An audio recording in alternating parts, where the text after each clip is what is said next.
What is RxJS? तो RxJS we used for reactive programming. अभी reactive programming का मतलब क्या होता है? तो reactive programming in the sense कि अगर आपके डेटा में कुछ भी चेंजेस होता है, सपोज बैकएंड में, तो जो भी फ्रंट एंड में आपने पेज बनाया है ना, तो वहां पे भी वो डेटा में अपडेट आना चाहिए। एज लाइक हमने क्रॉड ऑपरेशन परफॉर्म किया है और अभी हमने OEMS प्रोजेक्ट भी किया है ऑलमोस्ट। तो क्रॉड ऑपरेशन में आपने देखा होगा कि आपको बैकएंड से API मिलती थी, उन APIs को हम एक सर्विस बना के उसमें कॉल करते थे, फिर सर्विस के जरिए TS फाइल में ले जाते थे। TS फाइल से वो डेटा HTML के पेज पे डिस्प्ले होता था। तो सपोज बैकएंड में 5 एम्प्लॉयज का डेटा आपको सेट करके दिया है और वो आपने सर्विस कॉल करी आपके प्रोजेक्ट के अंदर और HTML पे डेटा डिस्प्ले किया, तो आपको 5 एम्प्लॉयज का डेटा डिस्प्ले हो रहा है। अभी जैसे बैकएंड में कुछ भी डेटा में चेंजेस हो जाता है, तो क्या होना चाहिए कि ऑटोमेटिकली आपका जो HTML का डॉक्यूमेंट है उसके ऊपर भी वो सारे चेंजेस हो जाने चाहिए। So that is called reactive programming. ठीक है। सो RxJS को आप कह सकते हो it is a reactive extensions for JavaScript. ठीक है, reactive extensions for JavaScript जो हम लोग यूज किस लिए करते हैं? It is a library for reactive programming using observable that make it easier to compose asynchronous और कॉल बैक कोड। यानी कि ये जो प्रोग्रामिंग लैंग्वेज है इसमें यूज होता है ऑब्जर्वेबल्स का। ऑब्जर्वेबल्स इन द सेंस उसके नाम में ही लिखा है, देखो, ऑब्जर्व, यानी कि वो डेटा को ऑब्जर्व करता है और अगर जैसे ही डेटा के अंदर कुछ भी चेंजेस होता है तो वो आपको कॉल, मतलब आपको रिस्पॉन्ड जो है वो शेयर कर देता है। So observable is nothing but to observe the data, वो डेटा को जस्ट एक ऑब्जर्व करता है। यहाँ पे हमने लिख के दिया है इट इज मॉनिटर, यानी कि ऑब्जर्व करेगा एनी चेंजेस और modification happened in the streams. Streams यानी कि RxJS में अभी हम डेटा को जो है कहते हैं स्ट्रीम्स।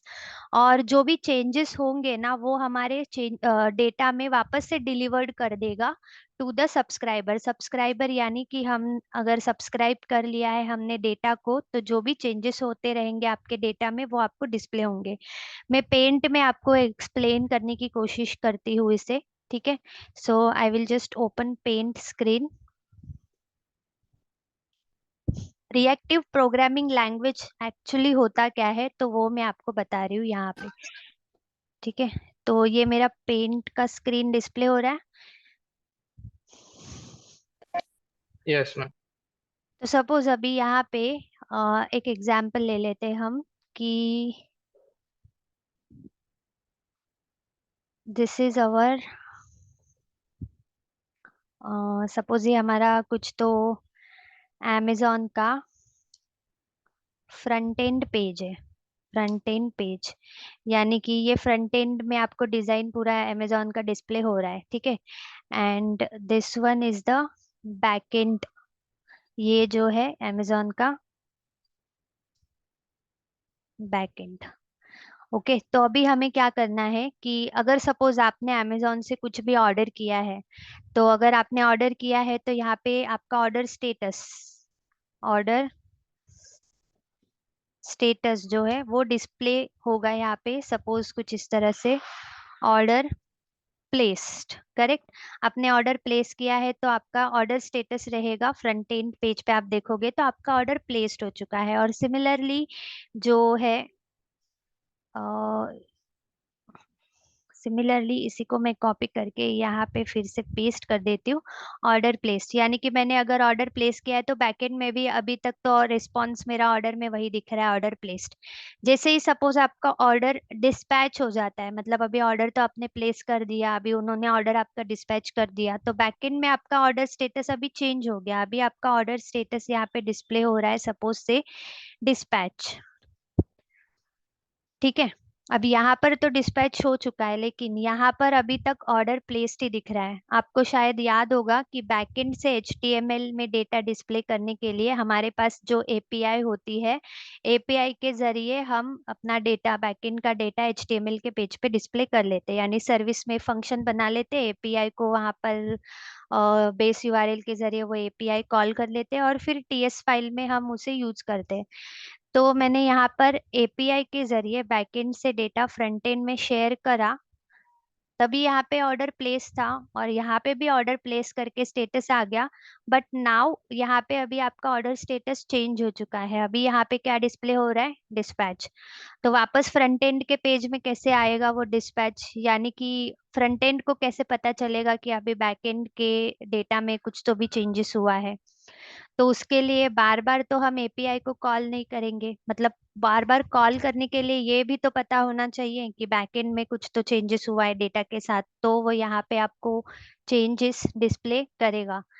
ठीक है, ये प्रॉब्लम समझ में आया है ना आपको? या तो फिर इससे सिंपल एग्जांपल अगर मैं आपको बताऊं, तो जैसे अभी हमारा यूट्यूब चैनल है, पता है आप में से बहुत सारे लोगों ने सब्सक्राइब भी किया होगा, यूट्यूब चैनल है। अब जैसे यूट्यूब पे हम कोई भी नया पोस्ट डालते हैं या कोई भी नया वीडियो अगर हम डालेंगे, तो ऑटोमेटिकली जिन्होंने भी सब्सक्राइब किया है उनके पास एक नोटिफिकेशन आता होगा, न्यू वीडियो अपलोड किया है। जिन्होंने सब्सक्राइब ही नहीं किया है उनको तो नोटिफिकेशन नहीं आता होगा, करेक्ट? Yes, ma'am. हाँ। तो जब भी आपके HTML पेज पे या जो भी आपका फ्रंट एंड एप्लीकेशन है ना, उसमें चेंजेस रिफ्लेक्ट होने के लिए बार बार तो मैं ये एपीआई को कॉल नहीं कर सकती हूँ। तो इसीलिए हम क्या करेंगे कि जो एक एपीआई मैंने कॉल करी है ना, मतलब एक बार तो मैं ये एपीआई कॉल कर लूंगी और बस उसे कर लूंगी यहाँ पे सब्सक्राइब। बराबर, हमने सब्सक्राइब का यूज कर भी लिया है इससे पहले। सब्सक्राइब करा है ना हमने। सब्सक्राइब करने से क्या होगा कि जो भी आपके बैकएंड में चेंजेस होगा तो ऑटोमेटिकली आपका डेटा भी जो है फ्रंट एंड पेज पे रिफ्लेक्ट हो जाएगा या फिर चेंजेस हो जाएंगे। इट मींस कि if we have one YouTube channel जिसमें हम वीडियोस अपलोड करते हैं, अगर आपने सब्सक्राइब करके रखा होगा तो जो भी चेंजेस होंगे हमारे चैनल पे उसके नोटिफिकेशंस आपको मिलते रहेंगे, अदरवाइज नहीं। सो this is called a reactive programming language. एक एग्जाम्पल आप ये कंसिडर कर सकते हो कि जैसे ही आपके डेटा में बैकएंड में कुछ भी चेंजेस होता है तो वो आपके फ्रंट एंड एप्लीकेशन पे रिफ्लेक्ट होने के लिए we can not call that API again and again. Call करने के लिए first we have to know that there is something changes in backend, so that is why we subscribe that API first, and then whatever changes will be happened in the backend that will automatically reflected on your front end page. So that concept is clear, what is RxJS and why we are going to using it now. Yes, ma'am. Okay, so this is very important part to understand first. ठीक है, ये बहुत important है। So ये reactive programming language we use करते हैं to building a software applications. इसमें there are three main things. Okay, there are three main things in RxJS. That will be first one is your observable, second one is subscriber, and operators. Now this operator is nothing means जो JavaScript में किया था हमने, arithmetic operator, binary operator, not that, it is RxJS operators. ठीक है। So observable का मतलब क्या है? Observable it is a collection of observer, यानी कि ऑब्जर्वर का कलेक्शन जो ऑब्जर्व करता है डेटा को। ठीक है, ये तीन चीजें इंपॉर्टेंट है, observable, subscriber and RxJS operator. Observable we use to observe the data, और डेटा में जो भी चेंजेस होगा वो रिफ्लेक्ट कब होगा आपके फ्रंट एंड पेज पे? जब आप उस डेटा को या उस एपीआई को सब्सक्राइब करोगे। Execute observable to get latest streams. Latest streams यानी कि स्ट्रीम्स यानी कि डेटा, जो भी लेटेस्ट डेटा बैकएंड में अभी गया है उस डेटा को डिस्प्ले करने का काम करेगा। जब जब आप सब्सक्राइब करोगे तब आपका डेटा वो डिस्प्ले होगा आपको। And RxJS operator in the sense कि अभी अगर आपके पास सपोज बहुत सारा प्रोडक्ट डेटा है, उसमें से अगर आपको किसी डेटा को फिल्टर करना है, मिनिमम मैक्सिमम निकालना है, तो इसमें भी कुछ पार्ट हमें दिए हैं जैसे कि RxJS ऑपरेटर में। First one is a creational operator, mathematical operator, transformation and filtration. ठीक है, तो ये सब ऑपरेटर्स का पार्ट आएगा, that we will see next. यहाँ तक आपको क्लियर है? This is the basic introduction, क्या होता है observable, subscriber and JS operators. सबको कंसेप्ट क्लियर है? हाँ मैम। तो अभी एक जस्ट एक स्मॉल एग्जाम्पल हम लोग देख लेते हैं आज की, किस तरह से हम डेटा सब्सक्राइब करते हैं और किस तरह से आप डिस्प्ले कर सकते हो। You have already use that subscriber. मैं आपको प्रैक्टिकली एक परफॉर्म करके दिखा देती हूँ। अभी ये मैंने न्यू मॉड्यूल बनाया है RxJS का। तो यहाँ पे कोई भी एक कंपोनेंट जनरेट कर लेते हैं, ngGC, एंड इस कंपोनेंट को ऑब्जर्वेबल ही नाम दे देते हैं, ऑब्जर्वेबल।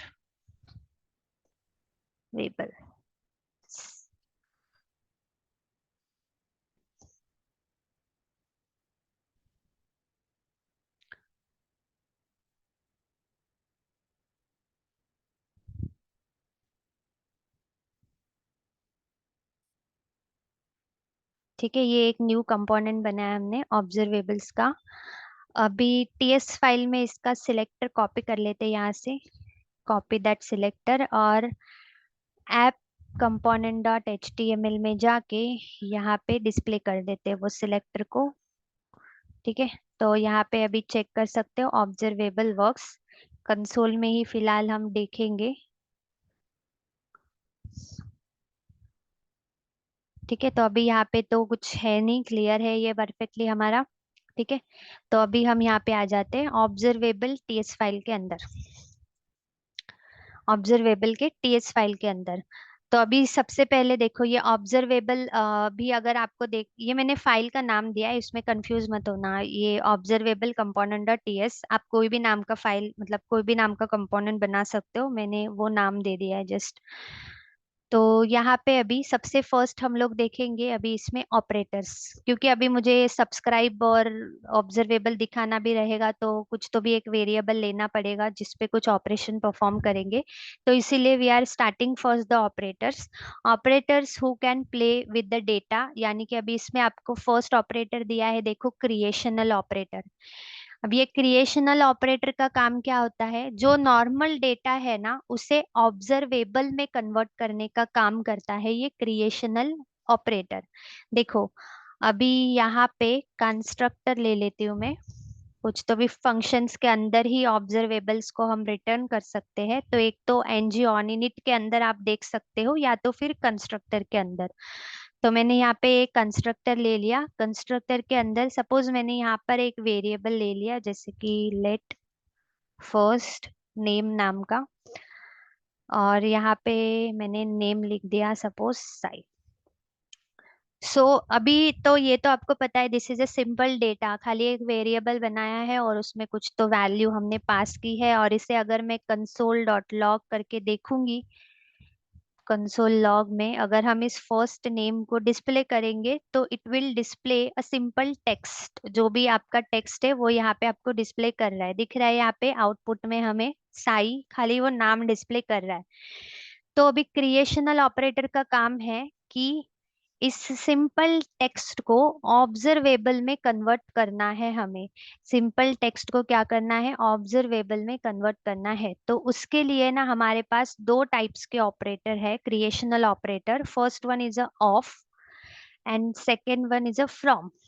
अब ये ऑफ क्रिएशनल ऑपरेटर क्या करता है, this operator will convert normal data into observable, और किसी भी वेरिएबल को आप ऑब्जर्वेबल में कन्वर्ट कर सकते हो। उसी तरह फ्रॉम भी एक क्रिएशनल ऑपरेटर है which we use to convert data into the observable. But from जो है ना वो सिर्फ एरे में अगर आपके पास कुछ डेटा है, या object of array, array of object, array of object मतलब एरे में डेटा रहेगा ना तो ही हम उसे नॉर्मल डेटा से ऑब्जर्वेबल में कन्वर्ट करने के लिए फ्रॉम का यूज करेंगे, otherwise we use the of.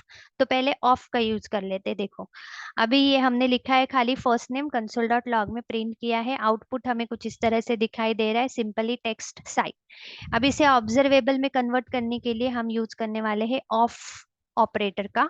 तो आपको उसके लिए क्या करना पड़ेगा, मैं वापस लेट फर्स्ट नेम, अभी फर्स्ट नेम के अलावा आप किसी और वेरिएबल का नाम भी लिख सकते हो, बट जस्ट बिकॉज कि हमें ये पता चलना चाहिए कि मैंने इसी वेरिएबल को ऑब्जर्वेबल में कन्वर्ट किया है, तो I am using the same name, first name, और उसके आगे ना मैं एक डॉलर का साइन यूज कर रही हूँ।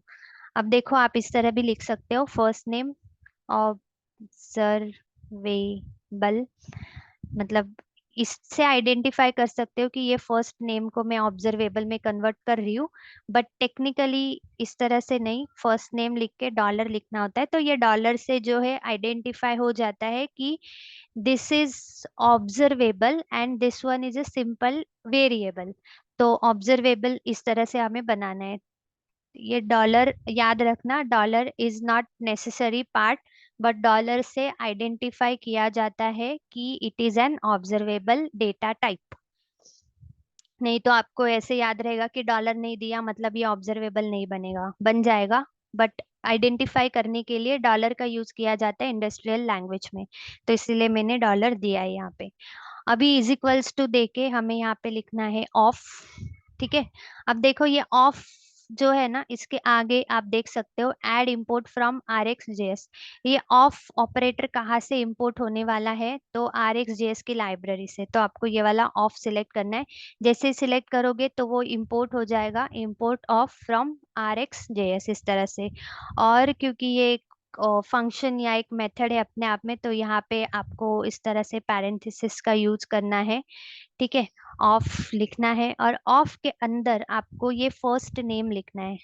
विच first name, this first name, यानी कि इस फर्स्ट नेम को मैं क्या कर रही हूँ, ऑब्जर्वेबल में कन्वर्ट कर रही हूँ। अभी देखो मैं कंसोल डॉट लॉग में, इसी के नीचे चाहिए तो फिर से इसी के नीचे कंसोल डॉट लॉग में ये वाला फर्स्ट नेम प्रिंट करा देती हूँ।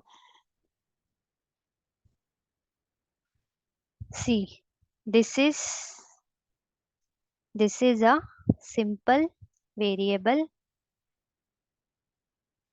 and we use of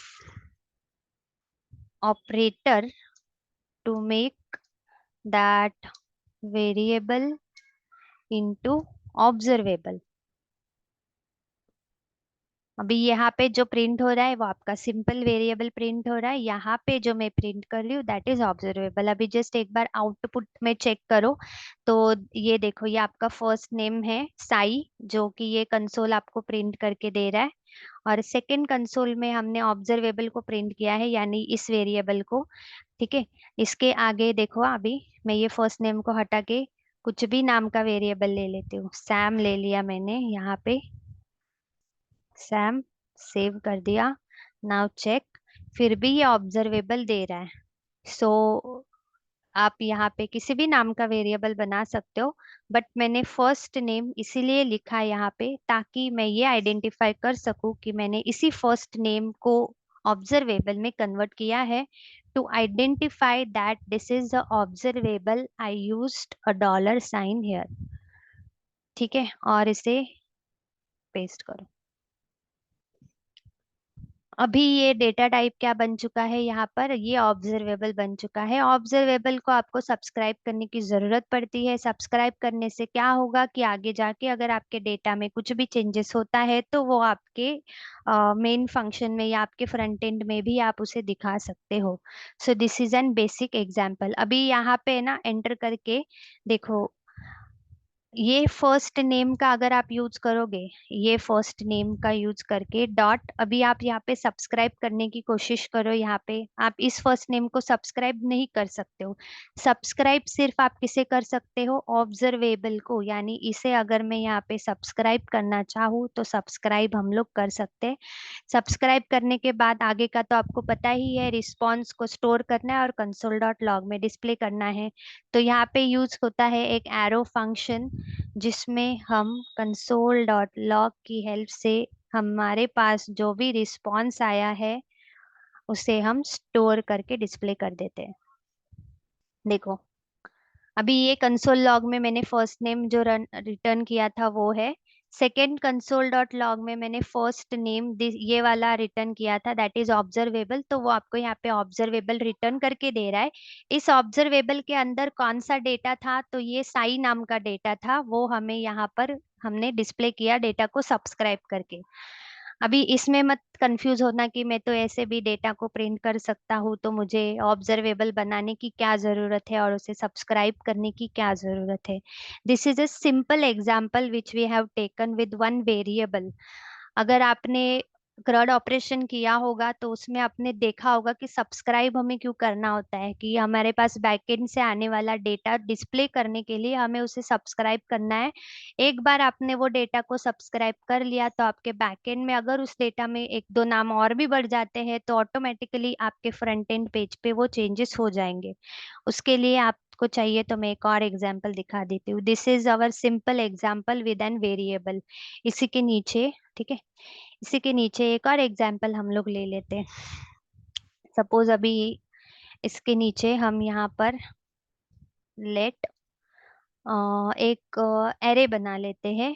late colours नाम का एक एरे बना लेते। नाउ दिस वे, अभी ये वेरिएबल में कंस्ट्रक्टर के अंदर डिक्लेयर कर रही हूँ। अगर आप चाहो तो कंस्ट्रक्टर के बाहर भी बना सकते हो, जैसे अभी तक हमने प्रोजेक्ट्स में किया था कि एक वेरिएबल डिक्लेयर करते हैं हम लोग, और सब्सक्राइब करके रिस्पॉन्स में जो भी डेटा आता है उसे वेरिएबल